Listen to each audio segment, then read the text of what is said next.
헬렌 켈러가 이런 말을 했다고 전해집니다. 하나님께서 한쪽 문을 닫으시면 다른 한쪽 문이 열립니다. 우리는 닫힌 문을 너무 오랫동안 보는 습관이 있어서 열려있는 눈을 보지 못합니다. 아시는 것처럼 헬렌 켈러에게는 닫힌 문들이 많이 있었습니다. 그러나 그가 가지고 있는 보통의 평범한 우리가 누리고 있는 닫혀있는 것들을 그가 극복하고 또 다른 의사소통과 또 삶의 문을 연 것을 우리는 아주 높이 평가하고 또 오랫도록 기억하는 그런 인물이 되었습니다. 우리가 세상 생활을 하고 한 사람이 그리스도인으로 살아갈 때 또 하나님께서 우리의 인생을 종이 삼아서 믿음의 스토리를 써내려가실 때 우리가 가장 실수하기 쉬운 부분이 바로 이 헬렌 켈러의 말 중에 들어있는 것 같습니다. 우리가 원하는 문을 바라보면 다른 것들은 주의력이 현저하게 떨어지게 됩니다.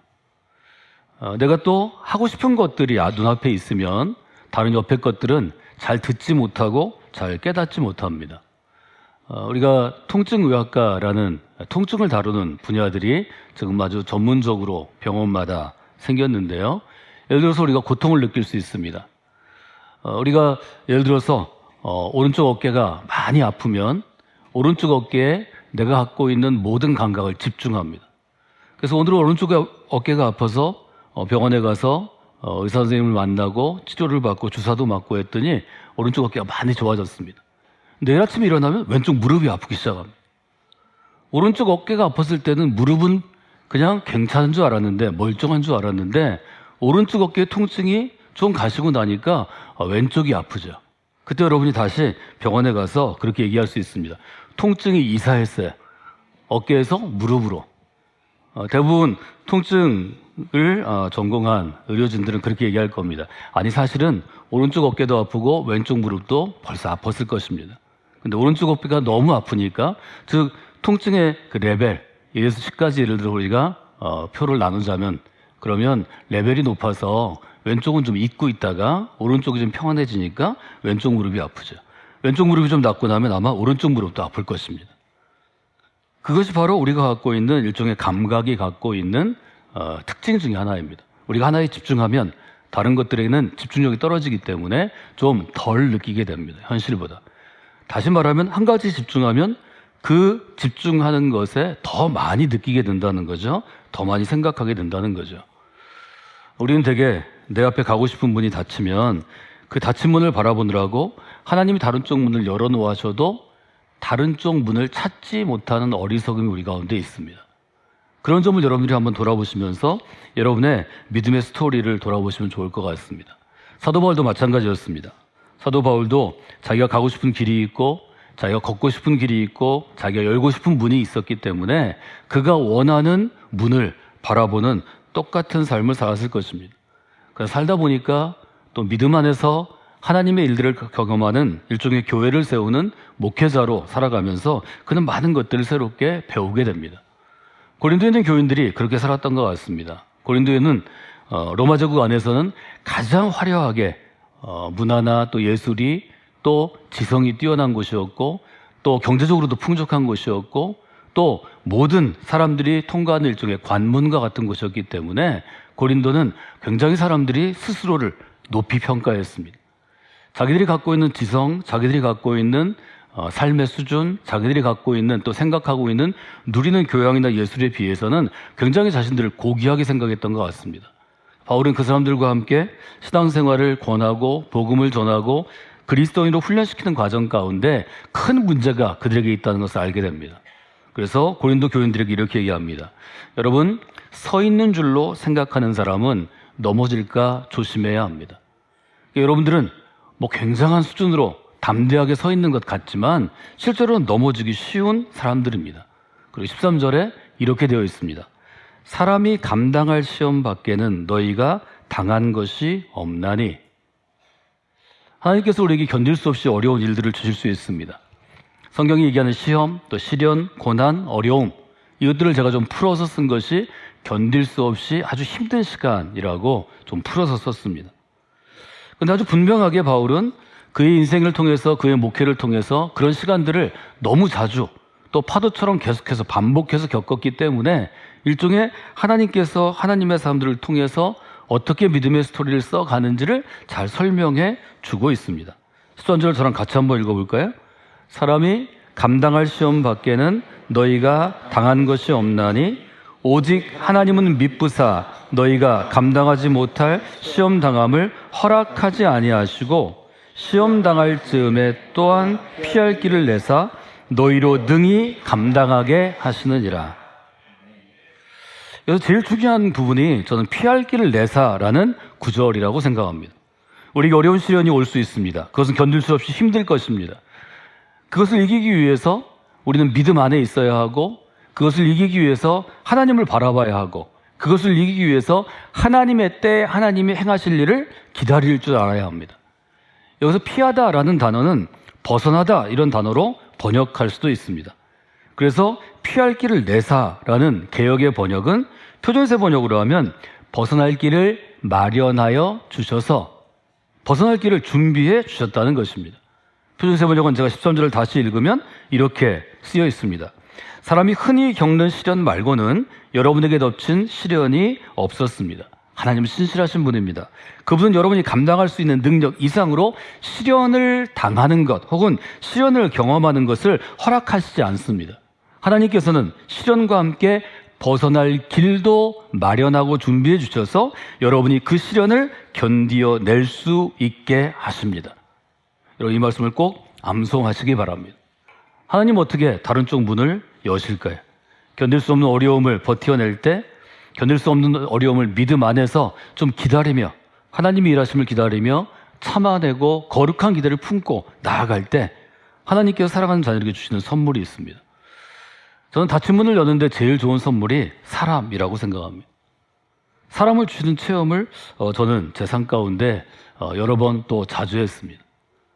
어떤 문이 닫힐 때 또 제가 가던 길에서 어떤 막다른 길에 도달할 때 하나님을 기대하면 하나님을 의지하면 하나님께 구하면 닫혀진 문을 열 수 있는 실마리를 제 주변에 누군가를 보내시거나 주변의 사람들을 다시 발견하게 하셔서 그 일을 열어주신 것을 기억합니다. 그래서 저는 이렇게 정리해 보았습니다. 한쪽 문이 닫히면 사람을 보내셔서 다른 쪽 문을 열어주셨습니다. 바울의 고백, 바울의 고린도 교회를 향한 교훈, 영적인 교훈에 따르자면 하나님께서 보내주신 사람이 제게 피할 길을 알려주거나 피할 길로 갈 수 있도록 저의 관심을 닫혀진 문이 아니라 열려진 쪽으로 돌아가게 했습니다. 여러분의 삶에도 아마 그런 일들이 있었을 것입니다. 아브라함이 그러했습니다. 노아가 그러했습니다. 모세가 그러했습니다. 여호수아가 그러했습니다. 여러분이 잘 아는 이삭과 야곱과 요셉도 마찬가지입니다. 바울이 그런 삶을 체험했습니다. 여러분도 그런 삶을 체험하게 될 것입니다. 지난 월요일에 저는 감리교 본부에 다녀오다가 이제 서울에서 대전으로 내려오는 길에 한 목사님을 제 차에 동행하게 되었습니다. 저보다 1, 2년 정도 차이가 나는 1, 2년 정도 아래 연배 목사님이셨는데 서로의 삶을 제가 요 몇 달 동안 잘 알아가고 있습니다. 아주 진지하게 저희가 서로의 살아온 삶들을 또 자기 삶의 스토리들을 나누고 있는데 저녁 시간이 좀 지나고 점점 늦어지고 차는 막히기 때문에 전화가 왔습니다. 아내가 하는 전화 같았습니다. 대답하는 걸 보니까 우리가 생각보다 길이 너무 막히고 늦게 가니까 이제 저녁 식사에 대한 것 또 저녁에 해야 될 일들을 아내한테 부탁하는 내용이었습니다. 옆에 제가 있고 또 동행이 있으니까 이분이 서둘러 전화를 끊었습니다. 제가 문득 호기심이 일어서 그분의 전화기를 잠깐 보자고 그랬습니다. 왜냐하면 그분의 아내를 전화기에 뭐라고 저장했나 갑자기 제가 궁금해졌기 때문입니다. 다 저장했죠. 표현하지 못하는 걸 재밌게 표현하는 분들이 있습니다. 근데 전화기를 보여주지 않으려고 몸을 비틀었습니다. 더욱 의심이 갔습니다. 왜 안 보여주는 거야? 여기다 썼을 거 아니에요. 집사람, 아내, 싸나운 뭐 이런 거 썼을 거 아니에요. 받지 않았으면 좋겠다 뭐 이런 것도 있을 수 있고 누구로 저장했는지 몸을 비틀어 제가 강하게 압박했습니다. 비밀이 있는 거죠. 잠깐의 신랑이 끝에 이 목사님이 조그맣게 얘기했습니다. 버팀목이요. 잘 듣지 못해서 제가 물었습니다. 뭐라고? 버팀목이요. 제 인생의 30대부터 아내가 제 인생의 버팀목이 되어줬어요.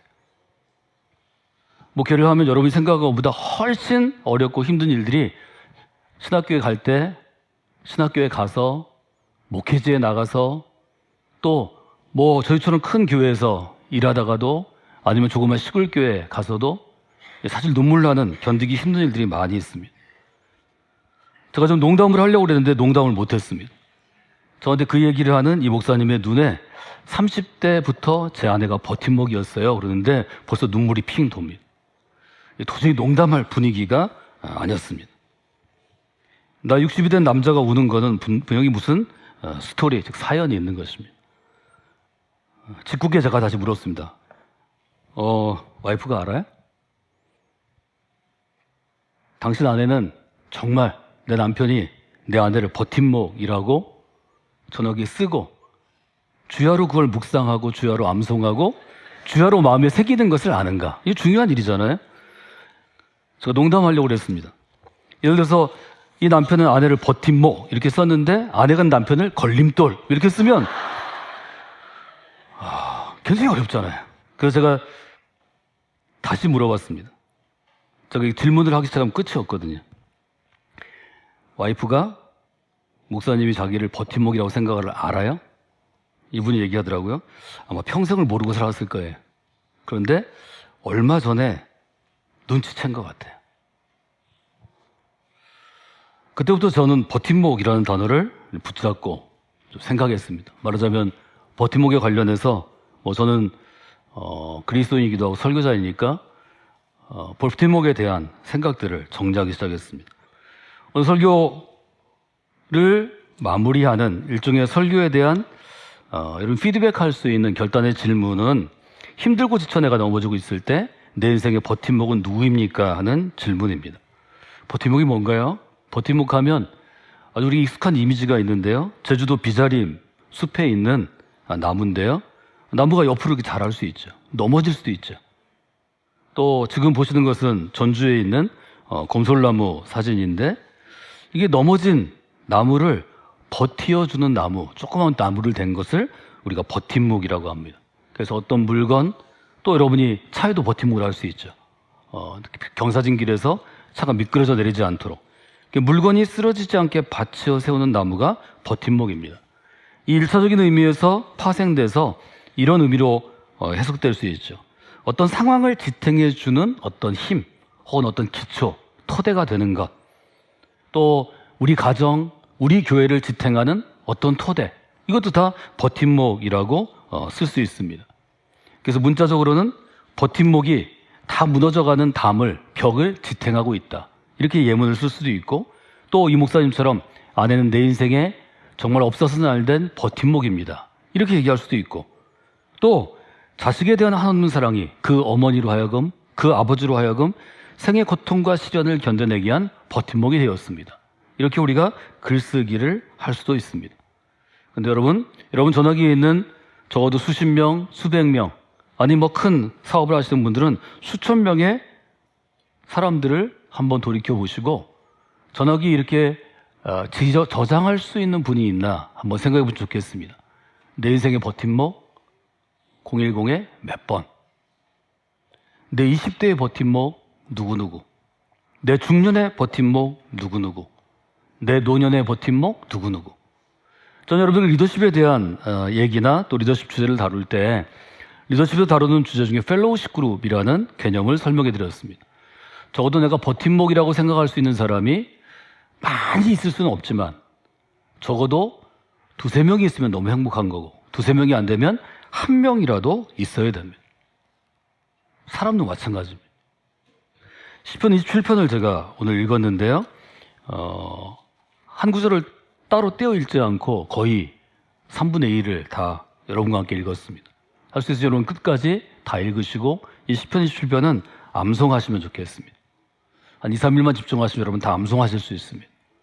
시편 27편을 암송하시면 견디기 힘들고 어려울 때 믿음의 사람이 그리스도인이 어떻게 대응해야 하는가, 어떻게 대처해야 되는가, 어떻게 해야 되는가 하는 것에 대해서 하나님 주신 중요한 통찰을 얻을 수 있고 또 제가 여러분에게 지금까지 계속해서 설명해드린 몇 가지 중요한 교훈 혹은 기준이나 원칙을 세울 수 있습니다. 다윗의 상은 어떠했나요? 3절은 이렇게 시작합니다.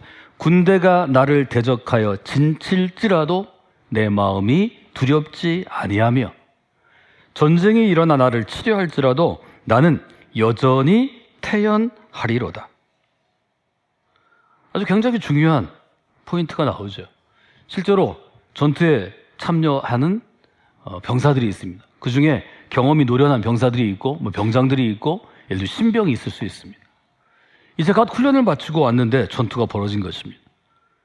신병들이 제일 힘들어하는 때는 언젠가 하면 전투가 있을 거라고 예상하는데 전투까지 기다리는 시간이랍니다. 초조하고 불안하고 근심이 있습니다. 이때는 모든 것이 다 조용한 적막강산으로 바뀝니다. 다 기다리는 거죠. 공격을 하는 쪽도 수비를 하는 쪽도 기다리는데 신병은 그 긴장감을 참지 못해서 자기 몸을 숨기고 전투하기 위해서 파놓은 땅에 파놓은 참호 속에서 밖으로 뛰쳐나간 사람이 있다는 것입니다. 그 정도로 긴박하다는 것입니다. 가장 노련하는 병사가 신병 옆에 앉아서 그 긴장과 그 두려움을 좀 잠재워줘야, 그러면 전투를 하면 실제로는 훨씬 긴장이 풀리는데 전투하기 전에는 너무 힘들다는 거죠. 지금 다윗이 그런 상황에 있습니다. 2절은 이렇게 기록합니다. 악인들이 내 살을 먹으려고 내게로 왔으나 나의 대적들, 나의 원수들인 그들은 실족하여 넘어졌도다. 얼마나 무서운 말인가요? 나를 미워하는 사람들이, 나의 원수들이, 나를 잡아 죽이려는 사람들이 내 살을 뜯어먹으려고 왔다는 것입니다. 이것은 일종의 사냥감을 앞에 둔 맹수가 연약한 초식동물, 사슴이나 노루와 같은 초식동물들 방어 능력이 없는 동물들을 공격하고 쓰러뜨리고 찢어내는 잔혹한 장면을 상상하게 합니다. 이런 급박한 상황에서 다윗은 이렇게 고백합니다. 1절 같이 읽어볼까요? 여호와는 나의 빛이요 나의 구원이시니 내가 누구를 두려워하리요? 여호와는 내 생명의 능력이시니 내가 누구를 무서워하리요? 이것은 바울 사도가 경험했던 급박한 상황과 너무 흡사합니다. 고린도 교인들을 향해서 바울은 이렇게 고백합니다. 우리가 사방으로 우겨쌈을 당하여도, 포위를 당하고 완전히 진쳐서 둘러쓸지라도 쌓여있지 아니하고, 답답한 일을 당하여도 낙심치 아니하고, 박해를 받아도 버림받지 않고, 칼이나 화살이나 총에 거꾸로뜨림을 당하여도 우리가 망하지 아니할 것입니다. 이것이 그리스도인들을 향한, 특별히 핍박과 박해와 고통과 시련과 어려움 가운데 있는 그리스도인을 향하여서 하나님께서 주시는 위로였습니다. 다윗은 계속해서 고백합니다. 어떤 상황에서도 하나님께서는 견딜 수 없이 힘든 상황 가운데 내 인생의 버팀목이 되어 주신다고 고백합니다. 하나님께서 다윗에게 인생의 버팀목이 되어 주신 것입니다. 여러분에게도 마찬가지입니다. 사랑하는 아내나 사랑하는 남편이, 사랑하는 아버지가, 사랑하는 어머니가 물론 버팀목이 되어 주십니다. 그러나 그것은 기초적인 하나님이 주신 안전장치입니다. 가족은 그래서 있는 것이고 부모는 자녀를 위해서 그래서 존재하는 것입니다.